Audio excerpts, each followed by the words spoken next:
요즘 정말 AI 얘기 빼고는 할 말이 없을 정도죠. 단 하나의 기술이 시장과 연구실, 정부까지 통째로 뒤흔들고 있는데요. 오늘은 바로 그 역동적인 변화의 현장을 한국의 시각에서 한번 들여다보겠습니다. 자, 지금 AI 열풍이 얼마나 뜨거운지 아주 역설적인 한 문장으로 시작해 볼까요? 네, 바로 세계 최고의 AI 칩 회사죠. 엔비디아 얘기입니다. 아니, 매출이 전년 대비 무려 73%나 뛰었어요. 정말 엄청나죠? 그런데 더 놀라운 건 주가는 오히려 5%나 떨어졌다는 겁니다. 이게 뭘 의미하겠어요? 바로 AI 시대에는 이런 기록적인 성공을 거둬도 시장의 불가능에 가까운 기대를 채우기엔 역부족일 수 있다는 걸 보여주는 거죠. 그런데 재밌는 건 바로 그 기대의 무게가 또 한편에서는 엄청난 경제 호황을 만들어내고 있다는 겁니다. 특히 아시다시피 기술 중심 경제인 한국에서는요, 그 열기가 정말 대단합니다. 그 중심엔 역시 반도체가 있죠. 바로 이 반도체 산업 덕분에 우리나라 대표 주가 지수인 코스피가 최근 2600선에 훌쩍 넘어섰습니다. 이게 다가 아닙니다. AI의 핵심 부품이죠. D램 가격 한번 보세요. 11개월 연속 오르더니 결국 역대 최고가인 13달러를 찍었습니다.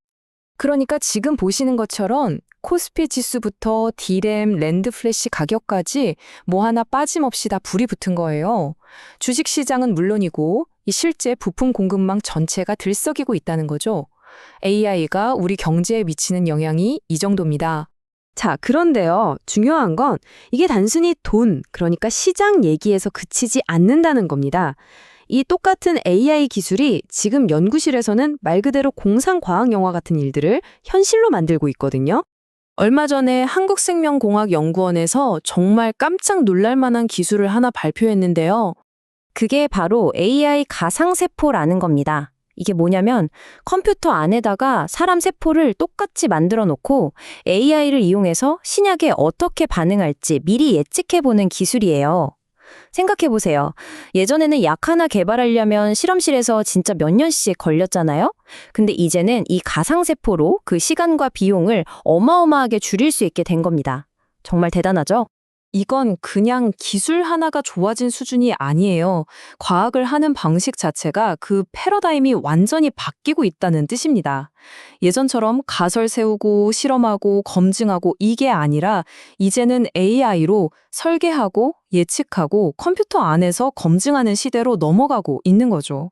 자, 그런데 이렇게 AI가 점점 더 강력해지고 똑똑해지다 보니까 우리가 좀 다른 고민을 하게 됩니다. 뭐랄까, 좀 더 사회적인 질문에 부딪히게 되는 거죠. AI가 우리 산업이랑 생활을 완전히 바꿔놓고 있잖아요. 그런데 문득 이런 질문이 드는 겁니다. 이 기술 과연 우리 모두를 위한 게 맞나? 실제로 우리나라 여성가족부에서도 바로 이 문제를 아주 심각하게 다루고 있습니다. 걱정하는 지점들은 이런 거예요. AI가 학습하는 데이터 자체가 편향되어 있을 수 있고 또 AI를 만드는 과정에서 특정 성별이나 집단에 대한 고려가 부족할 수도 있다는 거죠. 만약 우리가 이걸 조심하지 않으면 AI가 우리 사회에 이미 존재하는 편견을 오히려 더 키우고 고착화시킬 수도 있다는 그런 우려입니다. 그래서 이경숙 여성가족부 차관은 이렇게 강조합니다. 기술이 발전하는 과정에서 기존의 성별 격차가 더 심해지거나 아예 굳어져 버리지 않도록 우리가 먼저 나서서 대응해야 한다고요. 한마디로 AI 혁명의 혜택이 일부에게만 돌아가서는 안 된다는 강력한 메시지죠.